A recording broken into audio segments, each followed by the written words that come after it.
আসসালামু আলাইকুম সম্মানিত ভিউয়ার্স বন্ধুগণ। আজকে আমি আপনাদের কয়েকটা সেটিং দেখাবো ইমোর। এই সেটিংগুলো না জানলে যেকোনো সময় আপনিও বিপদে পড়তে পারেন বা এখনো বিপদে পড়ে আছেন, এগুলা থেকে উদ্ধার হতে পারতেছেন না।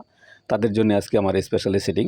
ইমো আসলে একটা অসাধারণ অ্যাপ যেটা আমরা সবাই ব্যবহার করি। কারণ হচ্ছে আমাদের ভাই ব্রাদার আত্মীয়স্বজন দেশের বাইরে থাকার কারণে এটা আমাদেরকে ব্যবহার করতে হয়। আমরা ব্যবহার করতে বাধ্য হই। বিশেষ করে ইমোটা মহিলারা বেশি ইউজ করে। কারণ মহিলারাই বেশি সমস্যার সম্মুখীন হয়ে আছেন।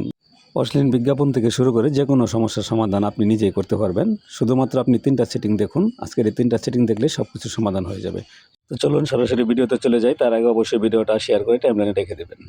সরাসরি চলে আসলাম ভিডিওতে। এবার আপনাকে আপনার ফোন থেকে ইমো অ্যাপসটা ওপেন করতে হবে। আমি ইমো অ্যাপসটাতে ট্যাপ করে ওপেন করে নিলাম। এরপরে দেখেন আপনার প্রোফাইল সম্মিলিত যে আইকনটা আছে, এখানে প্রোফাইল আইকন, এটার উপরে একটা ট্যাপ করে দিন। আমি এটার উপরে একটা ট্যাপ করে দিলাম। ট্যাপ করে দেওয়ার পরে এখন দেখেন সেটিংস, আপনি সেটিংসে একটা ট্যাপ করে দিন। ট্যাপ করে দিলাম। প্রথমত যেটা আমি দেখাবো এটা হচ্ছে ফাংশনের উপরে আমি একটা ট্যাপ করে দিলাম। ট্যাপ করে দেওয়ার পরে আপনি লক্ষ্য করবেন যে এখানে আপনার এই ভয়েস ক্লাবটা অন আছে। তো এটা আপনি আপনার ফোন থেকে ট্যাপ করে অফ করে দিবেন। কারণ এটা চালু থাকলে আপনার ফোনে যখন আপনি চ্যাটিং করবেন বারবার আপনাকে বিরক্ত করবে। আবার এখানে মিউজিক যদি কোনো কারণে একবার চালু হয়ে যায়, অশ্লীল মিউজিকগুলো চালু হয়ে যায়, এগুলো হচ্ছে চ্যাটিং চালু হয়ে গেলে এটা আর বন্ধ হয় না।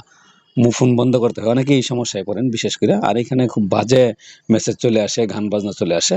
তো এটা আপনি অফ করে দিবেন। অফ করে দিলাম, প্রথম কাজটা শেষ। সো আবার আপনি আপনার প্রোফাইল আইকনে ট্যাপ করে দিবেন। ট্যাপ করে দেওয়ার পরে এখন আপনি এখান থেকে একটু স্ক্রল করবেন, এখানে দেখেন সেটিংস আছে, আপনি আবার সেটিংসে ট্যাপ করে দিবেন। ট্যাপ করে দেওয়ার পরে এখন দেখতে পাচ্ছেন আপনি চ্যাট নামে একটা অপশন আছে, আপনি চ্যাটে একটা ট্যাপ করে নেবেন। ট্যাপ করে দেওয়ার পরে দেখবেন auto save after receive or photo. এখানে আপনি দেখবেন ফটোস এবং ভিডিও দুইটাতেই অন করা আছে। তো আপনি এই দুইটা অফ করে দেবেন। এটা এই জন্য অফ করে দিবেন যে, কারণ আপনার যখন চ্যাটিং করতেছেন, চ্যাটিং করার সময় দেখা যায় যে আপনার ছবি পাঠাইছে আপনার বন্ধুরা বা আপনার আত্মীয় স্বজনরা যে ছবিগুলো পাঠাইছে, এই ছবিগুলো অটোমেটিক এখানে সেভ হয়ে যাবে, আপনার গ্যালারিতে সেভ হয়ে যাচ্ছে। তো বারবার যখন আপনি দেখবেন বারবারই এটা সেভ হয়ে যায়। তো এটা যাতে আপনার মেমোরি স্টোরেজ ফুল না হয়, সেই জন্য আপনার যেটা প্রয়োজনীয় এটাই সেভ করবেন। এই জন্য আপনি এটা বন্ধ করে দেবেন। তারপর একটু ব্যাগে চলে যাবেন।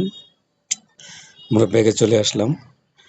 এরপরে আপনি যে কাজটা করবেন সেটা হচ্ছে স্টোরেজ অ্যান্ড ডাটা, এটাতে একটা ট্যাপ করে দিবেন। এটাতে ট্যাপ করে দেওয়ার পরে আপনি এখানে দেখতে পাচ্ছেন ফটো আপলোড কোয়ালিটি। আমরা ইমোতে যখন একটা ছবি দিই, ছবি সুন্দর আমার মোবাইলে দেখা যায়, কিন্তু ইমোতে যাওয়ার পরে ফাইটে যায়, সাদা দেখা যায়, মানে ঝাপসা হয়ে যায়, ওইটা বড় করা যায় না। একটা লেখা যদি আমরা ট্যাপ করে পাঠাই দিই, ওইটা আপনার কোয়ালিটি ভালো থাকে না। তো আজকে থেকে আপনার এই সমস্যাটা হবে না, একদম স্পেশাল ভালো কোয়ালিটিতে আপনি আপনার ছবি এবং টেক্সট এখানে পাঠাবেন। তার জন্য আপনাকে যা করতে হবে, হাই কোয়ালিটিটা সিলেক্ট করে দিতে হবে। হাই কোয়ালিটি সিলেক্ট করে দেওয়ার পরে আপনার কাজ শেষ। এখন থেকে আপনার ভিডিও এবং ছবির কোয়ালিটি থাকবে হাইফাই। তো ভালো থাকবেন।